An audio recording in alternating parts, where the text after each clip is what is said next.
നമസ്കാരം, പ്രവാസി മലയാളിയിലേക്ക് സ്വാഗതം.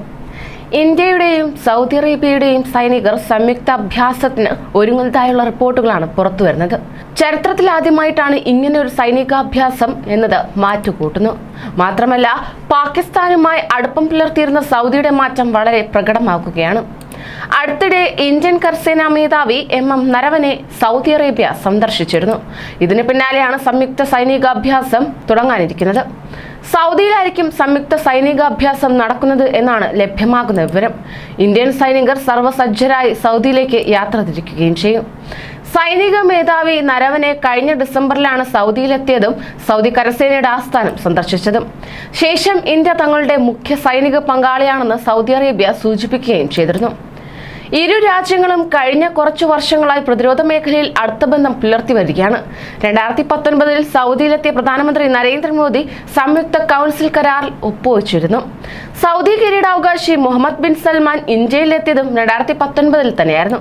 ഇന്ത്യയിൽ $1000 കോടി നിക്ഷേപമാണ് അന്ന് സൗദി പ്രഖ്യാപിച്ചിരുന്നത്. അതേസമയം നേരത്തെ പാകിസ്ഥാനുമായി അടുത്ത ബന്ധമാണ് സൗദി പുലർത്തിയിരുന്നത്. പാകിസ്ഥാൻ സൈനികരുടെ സഹായം സൗദി പലപ്പോഴും തേടിയിരുന്നു. യമൻ യുദ്ധത്തിന് വരെ ഈ സഹകരണം ഉണ്ടായിട്ടുണ്ട്. എന്നാൽ ഇന്ത്യക്കെതിരെ പാകിസ്ഥാൻ നടത്തുന്ന നീക്കങ്ങളെ സൗദി പരസ്യമായി എതിർത്തത് അടുത്തിടെയാണ്. കശ്മീർ വിഷയത്തിൽ ഇന്ത്യ എതിർക്കാതെ സൗദി നിലപാടെടുത്തത് ഏറെ ചർച്ച ചെയ്തിരുന്നു. മാത്രമല്ല, OIC-യിൽ പാകിസ്ഥാന്റെ വാദം അംഗീകരിക്കപ്പെട്ടിട്ടുമില്ല. OIC യോഗത്തിൽ ഇന്ത്യൻ പ്രതിനിധിയെ ക്ഷണിക്കുകയും ചെയ്തു. പാകിസ്ഥാൻ നൽകിയിരുന്ന വായ്പ സൗദി തിരിച്ചടയ്ക്കാൻ നിർദ്ദേശിച്ചതും വലിയ തിരിച്ചടിയായി മാറുകയായിരുന്നു.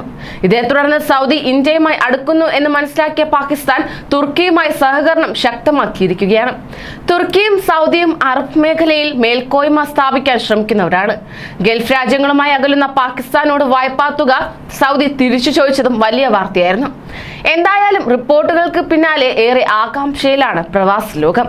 കൂടുതൽ പ്രവാസി വാർത്തകൾക്കായി ഈ ചാനൽ സബ്സ്ക്രൈബ് ചെയ്യൂ.